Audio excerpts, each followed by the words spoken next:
Chapter 6 Avalokiteshvara's Dharma Gate, Enlightened through the Gateway of the Ear. Then Avalokiteshvara, contemplator of the world's sounds, Bodhisattva, arose from his seat, bowed at the Buddha's feet, and said to the Buddha, Bhagavan, I remember when, as many eons ago as there are sand grains in the Ganges, there was a Buddha in the world named Contemplator of the world's sounds. I aroused the Bodhi heart while with that Buddha, who taught me to enter samadhi through a process of hearing and reflecting. Initially, I entered into the flow of hearing and forgot the place of entry. Since both that place and the entry were quiet, the two attributes of motion and stillness canceled each other out and did not arise. After that, gradually advancing, the hearing and what was heard both disappeared. Once the hearing was ended, there was nothing to rely on, and both awareness and its objects became empty. When the emptiness of awareness was ultimately perfected, emptiness and what was being emptied then also ceased to be. With arising and ceasing gone, tranquility was revealed. Suddenly I transcended the worldly and transcendental, and a perfect brightness prevailed throughout the 10 directions. I obtained 2 supreme states. First, I united above with the fundamental, wonderfully enlightened mind of all the Buddhas of the 10 directions, and gained a strength of compassion equal to that of all Buddhas and Tathagatas. Second, I united below with all beings in the 6 paths, and gained a kind regard for all living beings. Bhagavan, because I served and made offerings to the Tathagata, contemplator of sounds, I received from that Tathagata a transmission of the Vajra Samadhi of all being like an illusion as one becomes permeated with hearing and cultivates hearing. Because I gained a strength of compassion equal to that of all Buddhas, the Tathagatas, I attained 32 response bodies and entered all lands. Bhagavan, if Bodhisattvas enter samadhi and progress in their cultivation until they end outflows, and display the perfection of superior understanding, I will appear in the body of a Buddha and speak Dharma for them, causing them to attain liberation. If those who are studying are tranquil and have wonderful clarity and display the perfection of superior magnificence, I will appear before them in the body of a solitary enlightened one and speak Dharma for them, causing them to attain liberation. If those who are studying have severed the 12 causal conditions and, having severed those conditions, reveal a supreme nature and display the perfection of magnificence, I will appear before them in the body of one enlightened to conditions and speak Dharma for them, causing them to attain liberation. If those who are studying have attained the emptiness of the 4 truths, and through cultivation of the way can enter tranquility and display the perfection of the magnificent nature, I will appear before them in the body of a hearer and speak Dharma for them, causing them to attain liberation. If beings wish to have clear and awakened minds, and so do not indulge in mundane desires, wishing to purify their bodies, I will appear before them in the body of a Brahman king and speak Dharma for them, causing them to attain liberation. If beings wish to be the heavenly rulers and lead heavenly beings, I will appear before them in the body of Chakra and speak Dharma for them, enabling them to accomplish their wish. If beings wish to attain physical self-mastery and to roam throughout the 10 directions, I will appear before them in the body of a god from the heaven of self-mastery and speak Dharma for them, enabling them to accomplish their wish. If beings wish to attain physical self-mastery and fly through space, I will appear before them in the body of a god from the heaven of the great self-mastery and speak Dharma for them, enabling them to accomplish their wish. If beings are fond of ruling over ghosts and spirits in order to rescue and protect their nations, I will appear before them in the body of a great heavenly general and speak Dharma for them, enabling them to accomplish their wish. If beings like to govern the world in order to protect beings, I will appear before them in the body of one of the 4 heavenly kings and speak Dharma for them, enabling them to accomplish their wish. If beings enjoy being born in the heavenly palaces and commanding ghosts and spirits, I will appear before them in the body of a prince from the kingdoms of the 4 heavenly kings and speak Dharma for them, enabling them to accomplish their wish. If beings would like to be kings of people, I will appear before them in the body of a human king and speak Dharma for them, enabling them to accomplish their wish. If beings enjoy being heads of clans, whom those of the world respect and yield to, I will appear before them in the body of an elder and speak Dharma for them, enabling them to accomplish their wish. If beings delight in discussing the classics and keeping themselves lofty and pure, I will appear before them in the body of an upasaka and speak Dharma for them, enabling them to accomplish their wish. If beings enjoy governing the country and handling matters of state, I will appear before them in the body of an official and speak Dharma for them, enabling them to accomplish their wish. If beings like divination and incantations and wish to guard and protect themselves, I will appear before them in the body of a Brahmin and speak Dharma for them, enabling them to accomplish their wish. If men who are fond of study and want to leave the home life and uphold the precepts and rules, I will appear before them in the body of a bhikshu and speak Dharma for them, enabling them to accomplish their wish. If women who are fond of study and would like to leave the home life and hold the pure precepts, I will appear before them in the body of a bhikshuni and speak Dharma for them, enabling them to accomplish their wish. If men delight in upholding the 5 precepts, I will appear before them in the body of an upasaka and speak Dharma for them, enabling them to accomplish their wish. If women wish to hold the 5 precepts, I will appear before them in the body of an upasika and speak Dharma for them, enabling them to accomplish their wish. If women want to govern internal affairs of household or country, I will appear before them in the body of a queen, noblewoman, or a tutor of court ladies, and speak Dharma for them, enabling them to accomplish their wish. If young men wish to remain pure, I will appear before them in the body of a virgin youth and speak Dharma for them, enabling them to accomplish their wish. If maidens want to remain virgins and do not wish to marry, I will appear before them in the body of a virgin maiden and speak Dharma for them, enabling them to accomplish their wish. If heavenly beings wish to escape their heavenly destiny, I will appear before them in the body of a god and speak Dharma for them, enabling them to accomplish their wish. If dragons want to quit their lot of being dragons, I will appear before them in the body of a dragon and speak Dharma for them, enabling them to accomplish their wish. If yakshas want to get out of their present fate, I will appear before them in the body of a yaksha and speak Dharma for them, enabling them to accomplish their wish.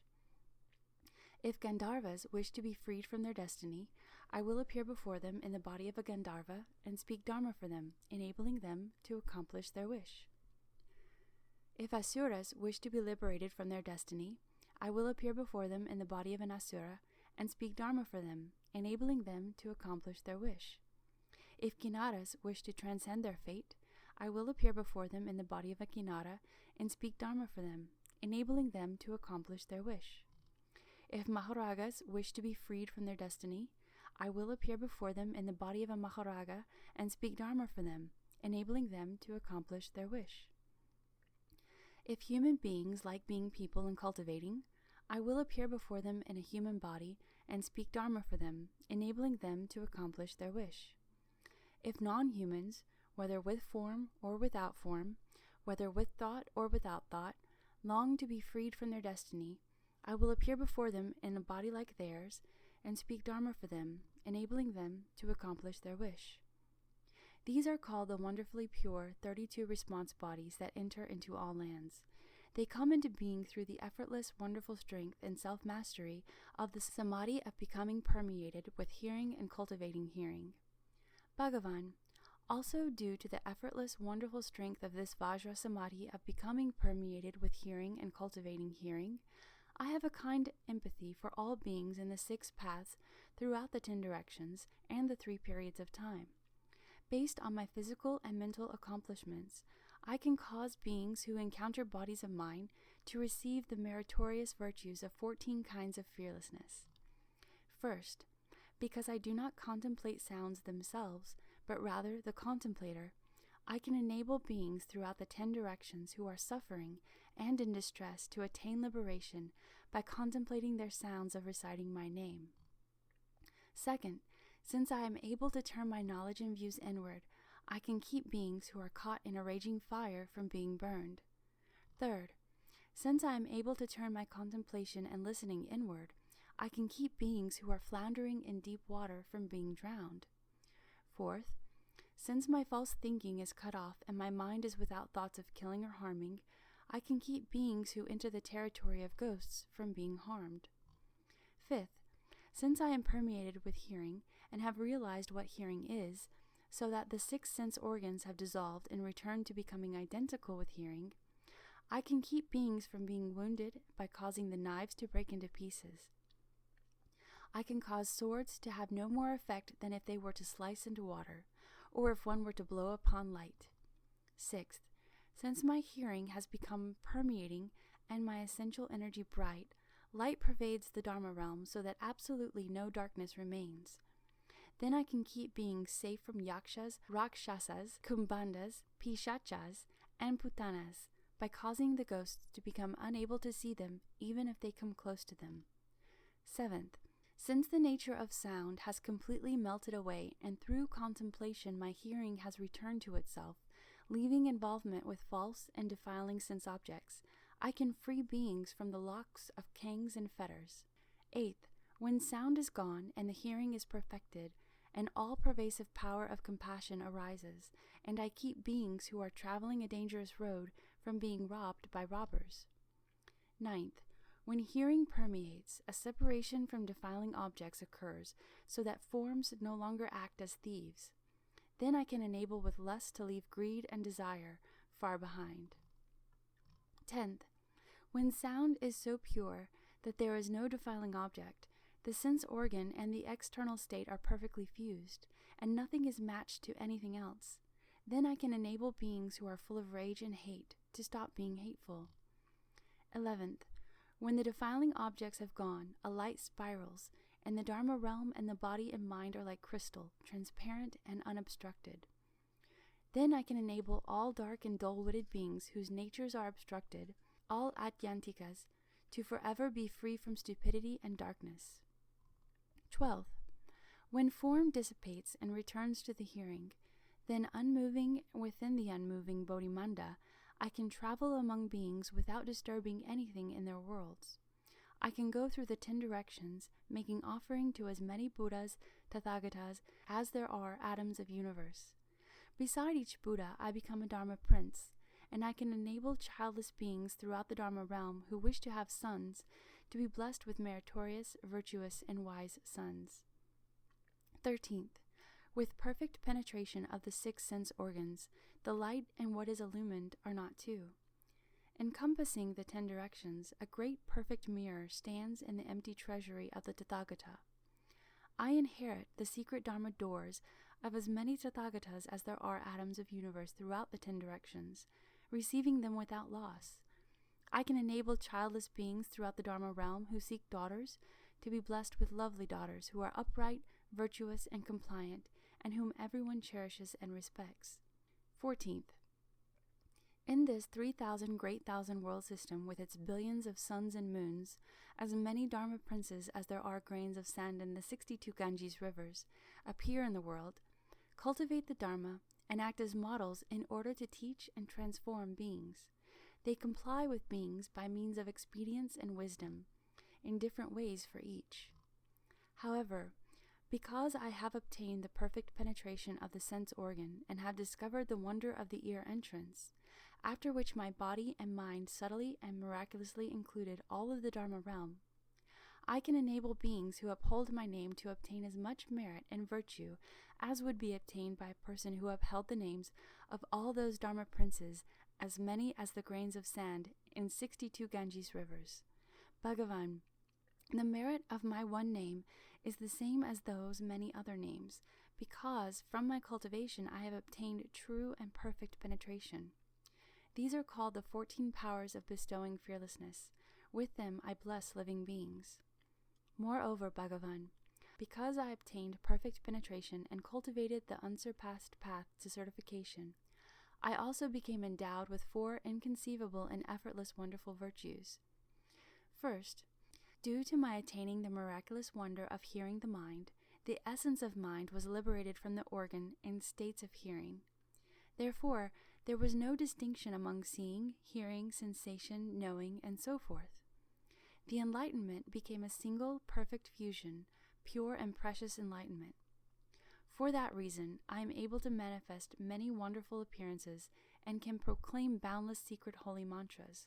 Among these, I may appear with 1 head, 3 heads, 5 heads, 7 heads, 9 heads, 11 heads, and so forth, including 108 heads, 1,000 heads, 10,000 heads, or 84,000 Vajra heads, 2 arms, 4 arms, 6 arms, 8 arms, 10 arms, 12 arms, 14, 16, 18 arms, or 20 arms, 24 arms, and so forth, until there may be 108 arms, 1,000 arms, 10,000 arms, or 84,000 mudra arms, 2 eyes, 3 eyes, 4 eyes, 9 eyes, and so forth, including 108 eyes, 1,000 eyes, 10,000 eyes, or 84,000 pure and precious eyes, sometimes compassionate, sometimes awesome, sometimes in samadhi, sometimes displaying wisdom to rescue and protect living beings so that they may attain great self-mastery.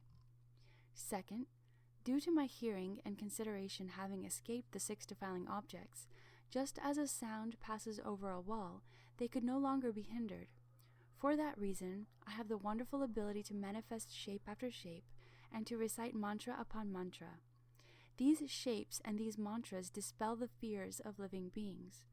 Therefore, throughout the 10 directions, in lands as many as atoms of universe, I am known as one who bestows fearlessly.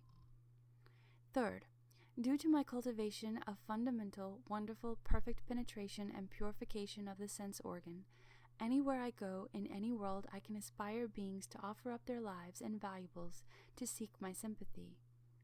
Fourth, due to my obtaining the Buddha's mind and being certified as having attained the ultimate end, I can make offerings of rare treasures to the Tathagatas of the 10 directions and to beings in the 6 paths throughout the Dharma realm. If beings seek a spouse, they can obtain a spouse. If they seek children, they can have children. Seeking samadhi, they obtain samadhi. Seeking long life, they obtain long life, and so forth, to the extent that if they seek the great nirvana, they obtain the great nirvana. The Buddha asks about perfect penetration. From the gateway of the ear, I obtained a perfect and illumining samadhi that allowed me to respond at ease to beings' minds. By entering the flow back to the nature and obtaining samadhi, I accomplished bodhi. That is the foremost means. Bhagavan, that Buddha, the Tathagata, praised me as having obtained the Dharma door of perfect penetration. In the great assembly, he bestowed a prediction upon me and the name Contemplator of the World's Sounds. Due to my contemplation and listening being perfectly clear throughout the 10 directions, the name Contemplator of the World's Sounds pervades all the realms of the 10 directions.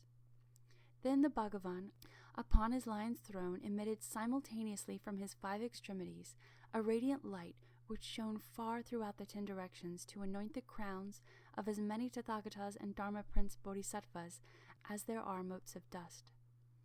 All those Tathagatas also emitted from their 5 extremities radiant lights, which were as numerous as atoms of universe, and which came from the various directions to anoint the crown of the Buddha, as well as the crowns of all the great Bodhisattvas and Arhats in the assembly. Groves, trees, pools, and ponds all proclaimed the sound of Dharma.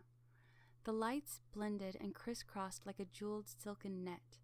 Everyone in the great assembly experienced this unprecedented event and attained the Vajra Samadhi. Then the heavens rained down hundreds of precious lotus flowers of variegated combinations of blue, yellow, red, and white. All the space in the 10 directions turned the colors of the 7 gems. This Saha world, the great earth itself, along with the mountains and rivers, disappeared totally, and all that could be seen were lands as numerous as atoms of universe, coming together as one realm. Pure praises in song and chant were spontaneously heard everywhere in celebration. Then the Tathagata said to Dharma Prince Manjushri, "You should now contemplate these 25 great Bodhisattvas and Arhats who are beyond study. Each has explained the initial expedient in his accomplishment of the way. All say they have cultivated to true and actual perfect penetration. Their cultivation is equal without distinctions of superior and inferior, or earlier and later. I now wish to cause Ananda to become enlightened. And so I ask, which of these 25 practices is appropriate to his faculties, and which will be, after my extinction, the easiest expedient door for beings of this realm to enter in order to accomplish the Bodhisattva vehicle and seek the unsurpassed way. Dharma Prince Manjushri, receiving the Buddha's compassionate instruction, arose from his seat, bowed at the Buddha's feet, and basing himself on the Buddha's stateliness and sacrosanctity, spoke verses to the Buddha. The sea of enlightenment in its nature is perfect and clear. Complete, distinct Bodhi is its miraculous source. But when basic brightness shone so that objects appeared, with objects' existence, the nature's brilliance faded. Confusion about falseness brings about emptiness. Relying on emptiness, worlds come into being. Thoughts settle, forming countries. Consciousness becomes beings. The emptiness created within great enlightenment is like a single bubble in all the sea. Beings subject to outflows and lands like fine dust motes all emerge out of empty space. Just as the bubble bursts, so too space never existed. How much less the three states of being? Returning to the source, the nature is not two. Many are the entrances through expedience. The sagely nature permeates them all. Whether compliant or adverse, all situations are expedient. Those who initially resolve to enter samadhi progress slow or fast according to the method selected. Forms are defiled objects created from thought. They cannot be discerned by the essence of mind.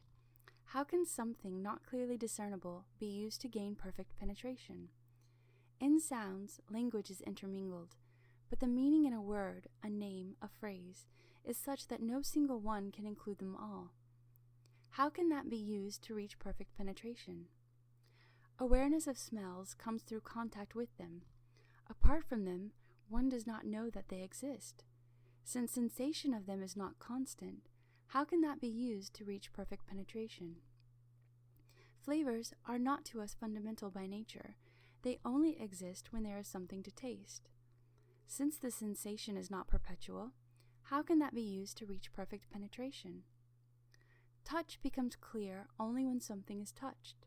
Without an object, there can be no contact. Since contact and separation fluctuate, how can that be used to reach perfect penetration? Dharmas are known as internal defiling dust. Reckoned as defiling dust, they are certainly sense objects. Involvement of subject and object cannot be pervasive. How can that be used to reach perfect penetration? Although seeing itself is lucid and penetrating, clearly discerning in front, it cannot discern behind, ever reaching only half of the four directions. How can that be used to reach perfect penetration? The nose's breath penetrates in and out, but in the rests between there is no air. These interruptions render it inconsistent. How can that be used for perfect penetration? The tongue is not an organ without a function. Flavors from the source of its sensation. When flavors cease, it knows nothing at all. How can that be used to reach perfect penetration? It is the same for the body as for objects of touch. Neither can be regarded as perfect awareness. With defined and limited invisible divisions, how can that be used to reach perfect penetration? Mental knowledge is a mass of deliberating. What it perceives is never profound insight. Unable to get beyond reflection and thought, how can that be used to reach perfect penetration? The seeing consciousness combines three aspects. Probe its origin, it has no appearance. Since its very substance is variable, how can that be used to reach perfect penetration? The essence of hearing penetrates the 10 directions. For those who have already developed great causes, those of initial resolve cannot enter this way.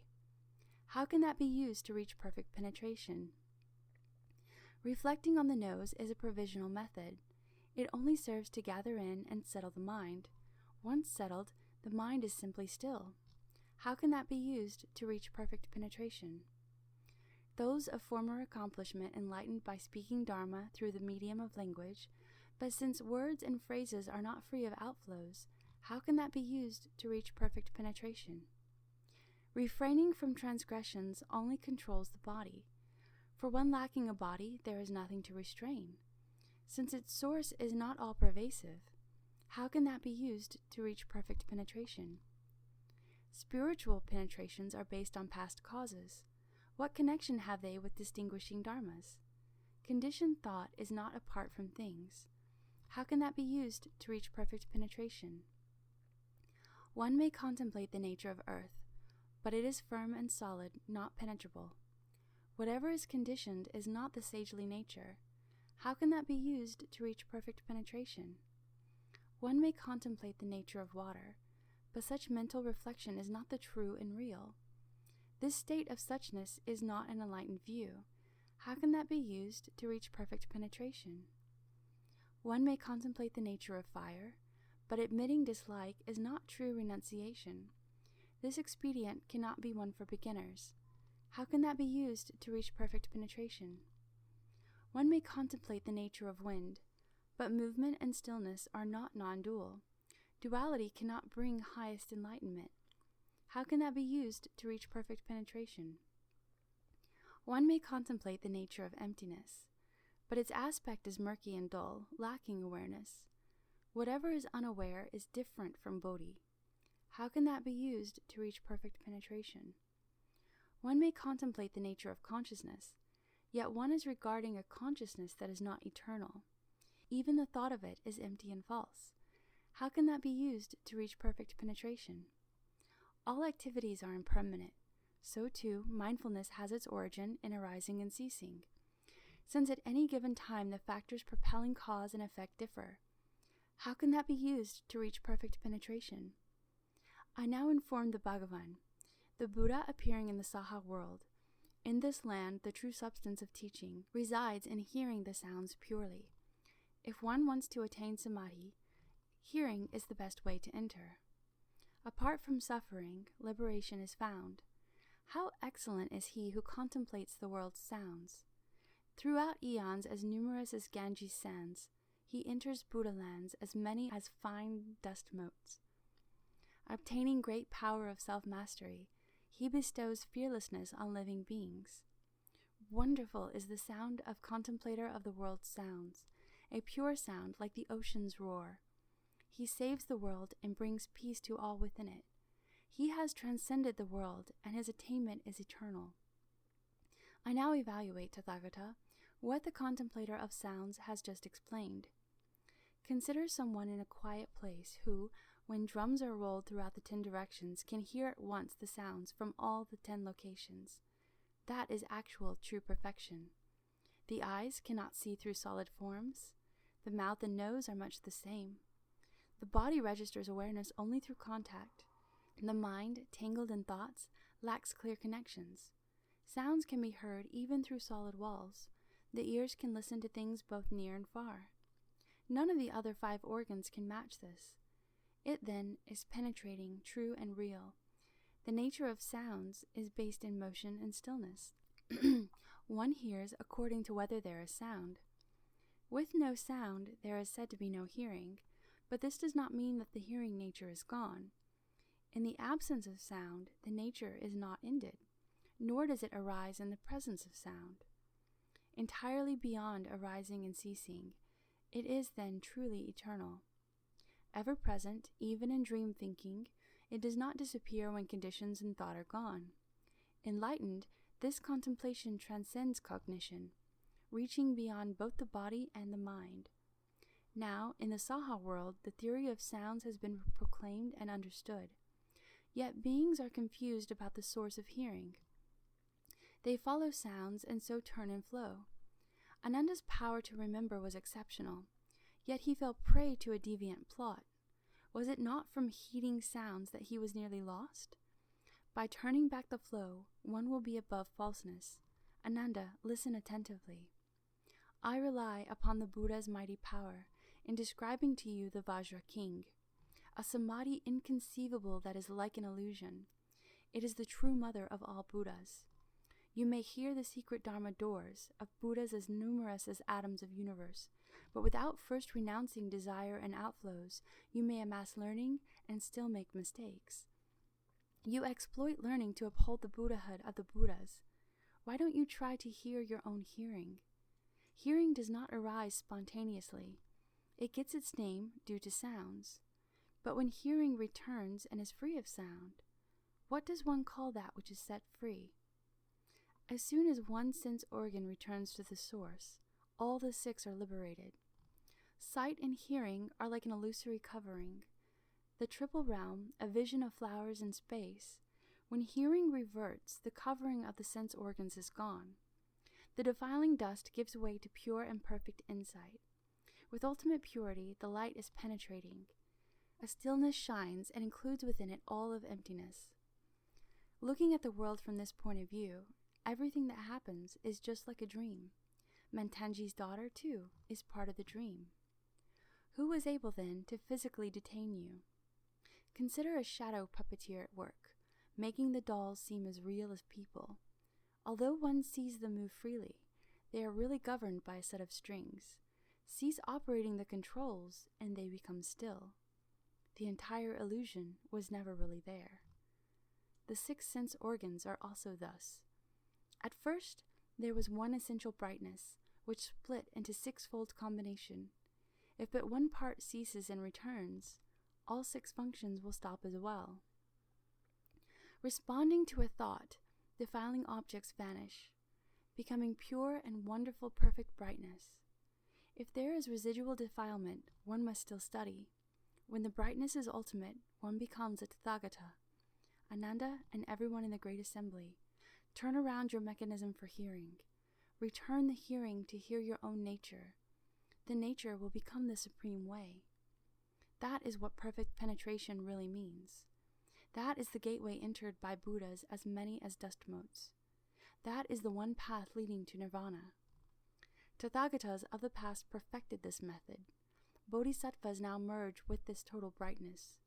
People of the future who study and practice will also rely on this Dharma. Through this method, I too have been certified. Contemplator of the world's sounds Bodhisattva was not the only one. The Buddha, the Bhagavan, inquired of me which expedient would save those in the final eon who seek to escape the mundane world and perfect the mind of nirvana. The best way is to contemplate the sounds of the world. All the other kinds of expedients require the stateliness and sacrosanctity of the Buddha. In some cases, they bring immediate transcendence, but they are not the customary means of practice. Spoken for those of shallow and deep roots alike, I bow to the Tathagatas and the Tripitaka, and to those inconceivable ones with no outflows, trusting they will aid those in the future, so that no one will doubt this method. It is an expedient easy to master, an appropriate teaching for Ananda, and for those floundering in the final age. They should use the ear organ to cultivate a perfect penetration surpassing all others. That is the way to the true mind. Thereupon, Ananda and all in the great assembly experienced a clarity of body and mind upon receiving such profound instruction. They contemplated the Buddha's Bodhi and Parinirvana like someone who, having traveled far on business, knows that he is on the road home, although he has not yet returned completely. Throughout the entire assembly, the gods, dragons, and all the eightfold division, those of the two vehicles who were not yet beyond study, as well as all the bodhisattvas of initial resolve, as numerous as the sands in the 10 Ganges rivers, found their fundamental mind, and, far removed from dust and defilement, attained the purity of the Dharma eye. The bhikshuni nature attained arhatship after hearing this verse, and limitless beings aroused the matchless, unequaled heart of Anuttara Samyak Sambodhi. The 4 clear and decisive instructions on purity. Ananda straightened his robes and then, in the middle of the assembly, placed his palms together and bowed. His mind was perfectly clear, and he felt a mixture of joy and sorrow. His intent was to benefit beings of the future as he made obeisance and said to the Buddha, "Greatly compassionate Bhagavan, I have already awakened and attained this Dharma door for becoming a Buddha, and I can cultivate it without the slightest doubt. I have often heard the Tathagata say, 'Save others first, then save yourself.' That is the aspiration of a bodhisattva. Once your own enlightenment is perfected, then you can enlighten others. That is the way the Tathagatas respond to the world. Although I am not yet saved, I vow to save all beings of the Dharma-ending age." Bhagavan, those beings are from the Buddha's time, and there will be as many deviant teachers propounding their teachers as there are sand grains in the Ganges. I want to enable those beings to collect their thoughts and enter samadhi. How can I cause them to reside peacefully in a way place, far away from exploits of demons, and be irreversible in their resolve for Bodhi? At that time, the Bhagavan praised Ananda in front of the whole assembly, saying, "Good indeed! How good it is that you have asked how to establish a way place, and to rescue and protect beings who are sunk in the morass of the final age. Listen well now, and I will tell you." Ananda and the great assembly agreed to uphold the teaching. The Buddha told Ananda, "You constantly hear me explain in the Vinaya that there are 3 decisive aspects to cultivation. That is, collecting one's thoughts constitutes the precepts. From the precepts comes samadhi, and from samadhi arises wisdom. These are called the 3 non-outflow studies." Ananda, why do I call collecting one's thoughts the precepts? If beings in the 6 paths of any mundane world had no sexual desire, they would not have to undergo a continual succession of births and deaths.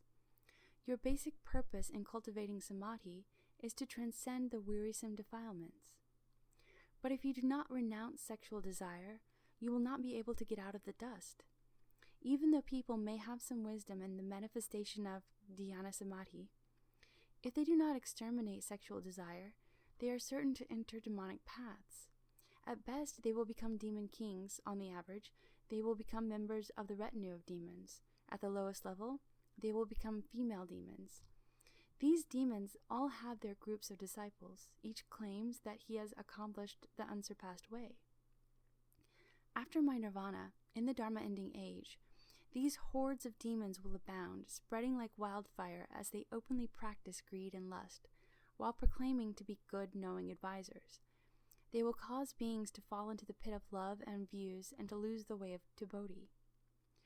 When you teach people of the world to cultivate samadhi, they must first of all cut off the mind of sexual desire. This is the first clear and decisive instruction on purity given by the Tathagatas, the Buddhas of the past, the Bhagavans. Therefore, Ananda, if cultivators of dhyana samadhi do not exterminate sexual desire, they are like someone who cooks sand hoping to get rice. After hundreds of thousands of eons, it will just be hot sand. Why? It wasn't rice to begin with. It was only sand. If you seek the Buddha's wonderful fruition with a body of sexual desire, then even if you attain a wonderful awakening, it is still based on sexual desire. With sexual desire at the source, you will revolve in the 3 paths and not be able to get out. Which road will you take to cultivate and be certified to the Tathagata's nirvana? You must exterminate the sexual desire which is intrinsic to both body and mind, then get rid of even the aspect of extermination. At that point, you have some hope of attaining the Buddha's Bodhi. What I have said here is the Buddha's teaching. Any explanation counter to it is the teaching of a Papiyan, demon king. Further, Ananda, if beings in the 6 paths of any mundane world had no thoughts of killing, they would not have to undergo a continual succession of births and deaths. Your basic purpose in cultivating samadhi is to transcend the wearisome defilements. But if you do not renounce your thoughts of killing, you will not be able to get out of the dust. Even though people may have some wisdom and the manifestation of dhyana samadhi, they are certain to enter paths of spirits if they do not cease killing. At best, they will become ghosts of great strength. On average, they will become flying yakshas, ghost leaders, or the like. At the lowest level, they will become earthbound rakshasas. These ghosts and spirits all have their followers. Each claims that he has accomplished the unsurpassed way. After my nirvana, in the Dharma ending age, these hordes of ghosts and spirits will abound, spreading like wildfire, as they argue that eating meat will bring one to the Bodhi way. Ananda, I permit the bhikshus to eat 5 kinds of pure meat. This meat is actually a transformation brought into being by my spiritual powers. It basically has no life force. You Brahmins live in a climate so hot and humid, and on such sandy and rocky land, that vegetables will not grow. Therefore, I have had to assist you with spiritual powers and compassion. Because of this magnanimous kindness and compassion, this so-called meat suits your taste. After my extinction, How can those who eat flesh of beings be called the disciples of Shakya? You should know that even if these meat eaters may enter the heart-open state similar to samadhi, they are all great rakshas. When their retribution ends, they are bound to sink into the bitter sea of birth and death. They are not disciples of the Buddha. Such people as these kill and eat one another in a never-ending cycle. How can such people transcend the triple realm? When you teach people of the world to cultivate samadhi, they must also cease killing. This is the second clear and decisive instruction on purity given by the Tathagatas, the Buddhas of the past, the Bhagavans. Therefore, Ananda, if cultivators of dhyana samadhi do not stop killing, they are like one who stops up his ears and calls out in a loud voice, thinking that no one hears him. He tries to cover up the sound, but only makes it greater. Pure bhikshus and bodhisattvas who practice purity will not even step on grass in the pathway, even less would they pull it up with their hands. How could anyone with great compassion consume the flesh and blood of beings? Bhikshus who do not wear silk, leather boots, furs, or down, whether imported or found locally, and who do not consume milk, cream, or butter, can truly transcend this world. When they have paid back their past debts, they will not have to re-enter the triple realm. Why not? When someone wears anything taken from a living creature, he creates relationships with the creature. Just as when people ate the 100 grains, their feet could not leave the earth. Both physically and mentally, one must avoid the bodies and the byproducts of beings, by neither wearing them nor eating them. I say that such people have true liberation. What I have said here is the Buddha's teaching. Any explanation counter to it is the teaching of Papian, Demon King. Further, Ananda, if beings in the 6 paths of any mundane world had no thoughts of stealing, they would not have to undergo a continuous succession of births and deaths. Your basic purpose in cultivating samadhi is to transcend the wearisome defilements. But if you do not renounce your thoughts of stealing, you will not be able to get out of the dust. Even though people may have some wisdom and the manifestation of dhyana samadhi, they are certain to enter a deviant path if they do not cease stealing. At best, they will become spirits. On the average, they will become evil ghosts. At the lowest level, they will become deviant people who are possessed by various sprites. These deviant hordes all have their followers. Each claims that he has accomplished the unsurpassed way. After my nirvana in the Dharma ending age, these evil and deviant entities will abound, spreading like wildfire as they surreptitiously cheat others. Calling themselves good knowing advisors, they will each claim that they have attained the unsurpassed Dharma. Enticing and deceiving the ignorant, or frightening people out of their wits, they disrupt and lay waste to households wherever they go. I teach the bhikshus to beg for their food according to where they are, in order to help them renounce greed and accomplish the Bodhi way. The bhikshus do not prepare their own food, so that at the end of this life of transitory existence in the triple realm, they can show themselves to be once returners who go and do not return. How could thieves put on my robes and sell the Tathagata, saying that all manner of karma one creates is just the Buddha Dharma? They slander bhikshus who have left the home life and taken the complete precepts, saying that they belong to the path of Hinayana, the small vehicle. In this way, they confuse innumerous beings, causing them to go astray until they fall into the unintermittent hell. After my nirvana, I affirm that bhikshus who have a decisive resolve to cultivate samadhi, and who before the images of Tathagatas can light an oil lamp in their bodies, or burn off a finger, or burn even one incense stick on their bodies, will, in that moment, repay their debts from beginningless times past. They can depart from the world and be forever free of outflows. Though they may not have instantly understood the unsurpassed enlightenment, they will already have firmly set their minds on the Dharma. If one does not practice any of these token renunciations of the body on the causal level, then even if one realizes the unconditioned, one will still have to come back as a person to repay one's past debts, exactly as I had to undergo the retribution of having to eat the grain meant for the horses. When you teach people of the world to cultivate samadhi, they must also cease stealing. This is the third clear and decisive instruction on purity given by the Tathagatas, the Buddhas of the past, the Bhagavans. Therefore, Ananda, if cultivators of dhyana samadhi do not cease stealing, they are like someone who pours water into a leaking cup hoping to fill it. He may continue for as many eons as there are atoms of universe, but in the end, the cup will still not be full. If bhikshus do not store away anything else than their robes and bowls, if they give what is left over from their food offerings to hungry beings, if they put their palms together and make obeisance to the great entire assembly, if when people scold them, they can treat it as praise, if they can sacrifice their very bodies and minds, giving their flesh, bones, and blood to living creatures, and if they do not repeat the non-ultimate teachings of the Tathagata as though they were their own explanations, misleading those who have just begun to study, then Buddhas certify that they will attain true samadhi. What I have said here is the Buddha's teaching. Any explanation counter to it is the teaching of Papian, demon king. Ananda, although beings in the 6 paths of any mundane world may not kill, steal, or lust either physically or mentally, these 3 aspects of their conduct thus being perfect, if they tell various major lies, then the samadhi they attain will not be pure. They will become demons of love and views and will lose the seed of the Tathagata. They claim that they have attained what they have not attained, and that they have been certified when they have not been certified. Perhaps they seek to be foremost in the world, most venerated and superior people.